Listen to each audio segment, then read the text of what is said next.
Hoje eu sou ex-beneficiária, eu não sou beneficiária, eu sou filha de uma ex-beneficiária, eu não precisei, se Deus quiser, eu nunca vou precisar desse benefício, porque ele me possibilitou muitas coisas, inclusive o ensino superior, né? A concluir o ensino superior.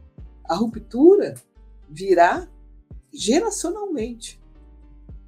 E esse aspecto geracional tem que ser impulsionado de alguma forma. Mas, junto com isso, tem que ter um contexto no país que favoreça, por exemplo, esse acesso à educação, melhores oportunidades de trabalho, etc. e tal. Então, é por isso que se torna uma trama mais complexa. E a volta ao programa, por vezes, onde as políticas, num contexto em que políticas públicas são combatidas pelo próprio governo, né? Então, é uma coisa que realmente ajuda a entender. É preciso que se cumpram papéis sociais, é preciso que a vontade política prevaleça. E aí sim, tu terá um cenário em que será possível, talvez, eu sempre digo talvez, mas porque não dá para ter bolinha de cristal, né? E não dá para desconectar isso de um contexto mais amplo. E aí sim tu terá, eu acho que possivelmente outras condições de vida.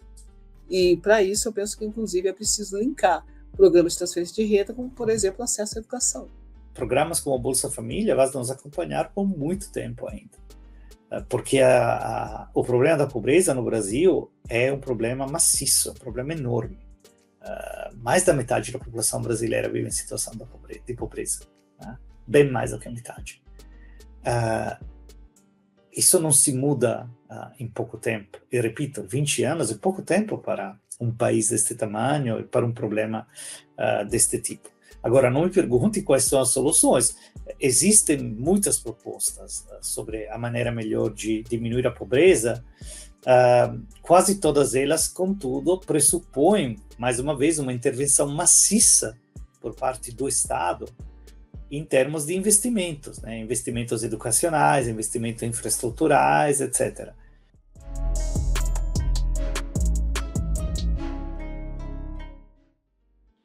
Eu vi no programa Bolsa Família devolver a dignidade, não é nem devolver, que na verdade nós não tínhamos, mas foi apresentar, a verdade é essa.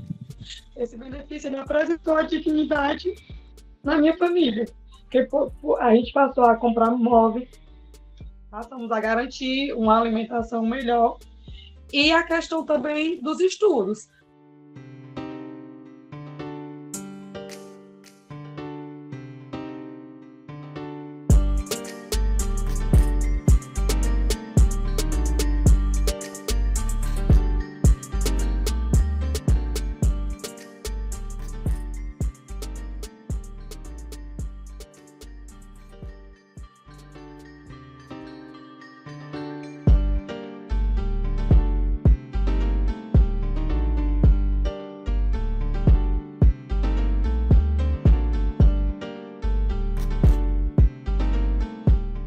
E nesses 20 anos, eu acredito que a política tenha colaborado para a autonomia das mulheres. E eu não estou falando de qualquer mulher, eu repito, porque fazer isso para mim seria perder uma face importante de uma visão de como se estrutura a desigualdade nesse país. Então não dá para falar em mulheres de uma forma tão hegemônica e condensada, né? Eu acho que, inclusive, seria necessário, quando fizesse esse aporte, né, por exemplo, o impacto do Bolsa Família da transferência de renda no viés da autonomia financeira, o que é que isso significou para mulheres brancas e negras, por exemplo, beneficiárias do programa? Porque as mulheres negras vão ter um histórico de vulnerabilidade social causado pela dinâmica racial que não atinge as mulheres brancas. As pessoas atingidas, portanto, se definem principalmente por uma questão de renda, né? De renda e de riqueza da família. Então, é um programa em que o critério de definição é um critério, vamos dizer, de classe. Tá? É claro que há uma sobreposição, né, entre, por exemplo, questões raciais, de gênero e de renda.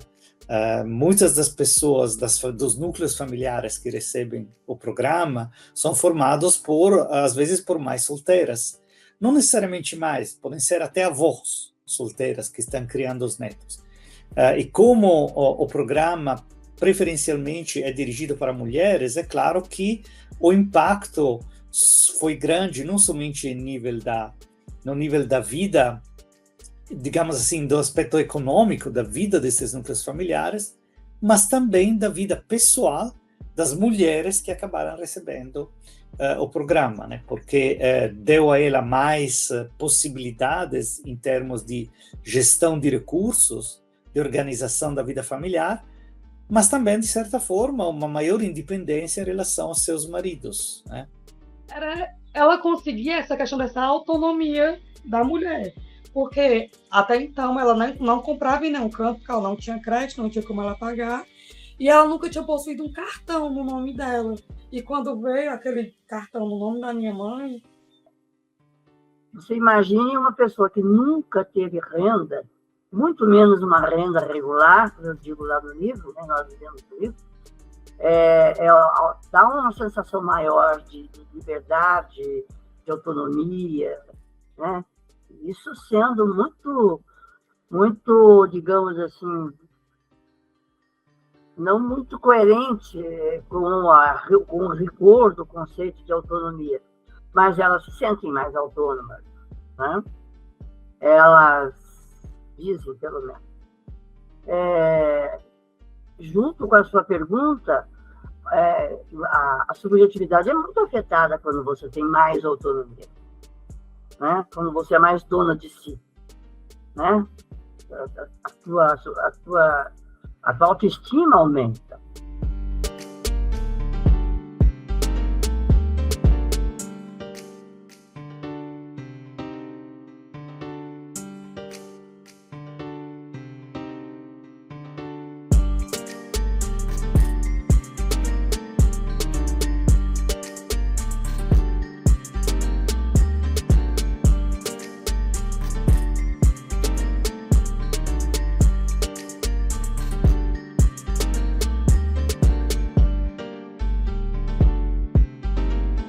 Então, um desses aspectos foi a autonomia financeira, sim, mas não necessariamente uma autonomia financeira que pense unicamente, olha, foi possível agora, né, sei lá, comprar mais alimentos, né, ou coisa assim, ou roupa, obviamente que sim, mas também a ideia de uma construção de uma autonomia, não necessariamente só daquela mulher, mas das mulheres daquela família, especialmente as jovens, as filhas.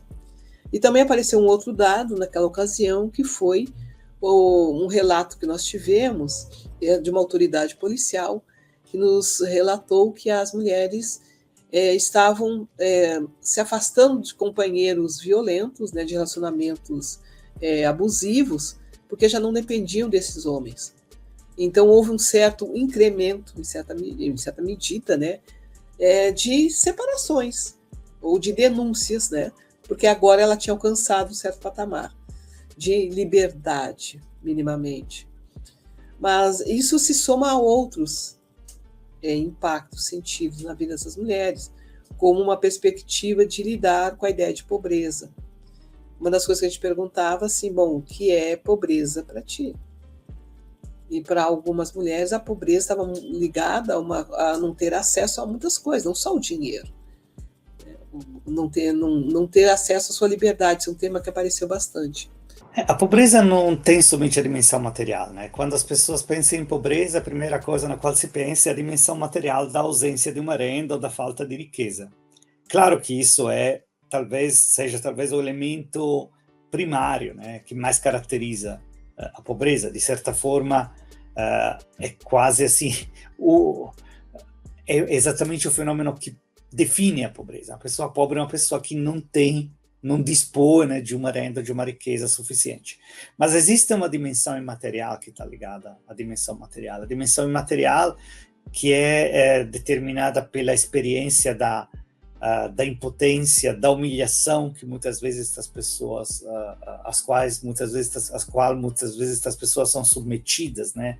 Aquela renda, quando chegava na mão da minha mãe, a primeira coisa que ela fazia, higiene pessoal, alimentação, porque eu lembro bem, até a questão da pobreza menstrual eu tinha, que quando eu virei moça, né, quando eu menstruei, a minha mãe dizia, minha filha tem que usar um paninho. Era a história do paninho. E com o dinheiro, ela fazia questão. Saiu o Bolsa Família, ela dava o referente do Bolsa Escola para cada um dos filhos que recebiam, para a gente comprar o que a gente necessitava. Então eu corria, já comprava um absorvente, já comprava o shampoo, já comprava, porque eu sabia que eles não tinham condição de me dar. Porque eles não tinham isso. Eu tenho certeza que as minhas irmãs não tiveram esse privilégio, inicialmente, de usar o absorvente. Né? Então, sair mais, ver que é possível ter uma vida diferente. Por exemplo, eu me lembro de algumas que nunca tinham tido luz elétrica. Eu, Luz para Todos, criou uma situação nova na vida delas. Né? Por exemplo, ter geladeira em casa, perceber que a água gelada é mais gostoso de tomar no calor do que a água sem gelo, enfim. São pequenas coisas, mas que para elas têm uma importância enorme, que nós temos até dificuldade de compreender, né? Gente que não tinha colchão para dormir, e passou a dormir, uma me disse, a primeira vez na minha vida que eu durmo num colchão de verdade, e ela dizia assim, numa cama de verdade. Então, são pequenas benfeitorias que, ao aumentar o bem-estar, minimamente, aumenta também a sensação de liberdade. E assim, poder ter vivido, né, com esse benefício de transferência de renda, que para muitos é uma esmola, ou dar o peixe, mas me ensinar a pescar, é uma falácia muito grande, que não sabe na prática o que é viver com tão pouco e tentar administrar esse dinheiro de forma que as prioridades, né? A verdade é as prioridades como a segurança alimentar, como a alimentação e a questão de higiene pessoal. Assim, se tornou uma conquista que para a gente nós não tínhamos, né? Nós não tínhamos isso. Então, assim, para mim falar do Bolsa Família é gratificante, é emocionante, porque eu lembro de tudo que a gente já passou, e principalmente porque a minha família é de fato o que o programa ele objetiva, que é romper, né? É romper com esse ciclo de dependência do Bolsa Família. E graças a Deus a gente conseguiu fazer isso. Terminei o ensino superior, consegui passar no concurso, moro na minha cidade, Natal, voltei nessa ideia de ajudar a desenvolver meu município, que esse é meu objetivo principal.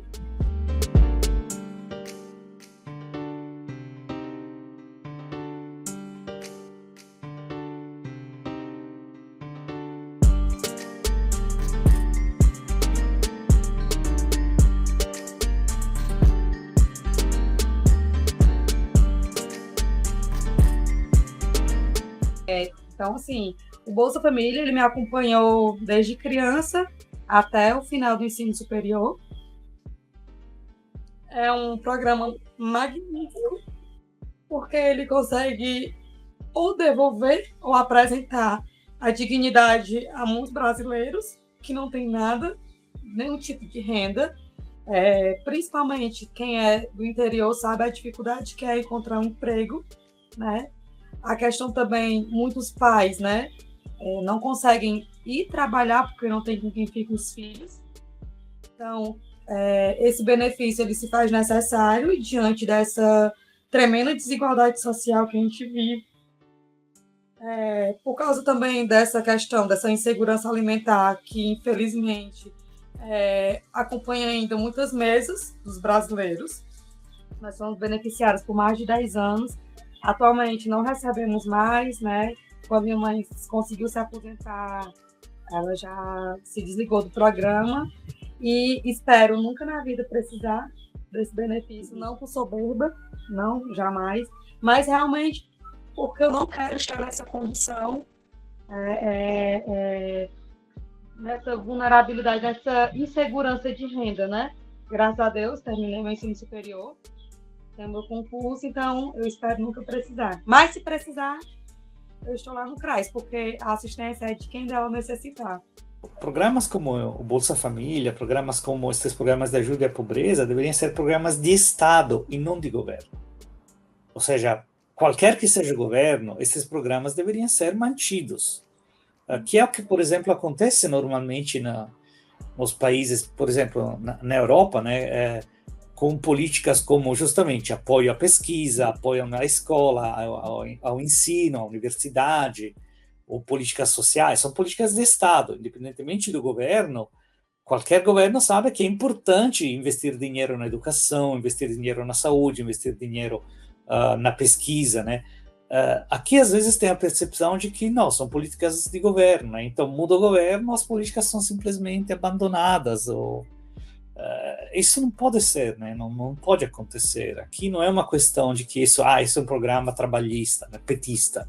Esse é um programa brasileiro, estamos falando de um programa que é importante para a sociedade brasileira.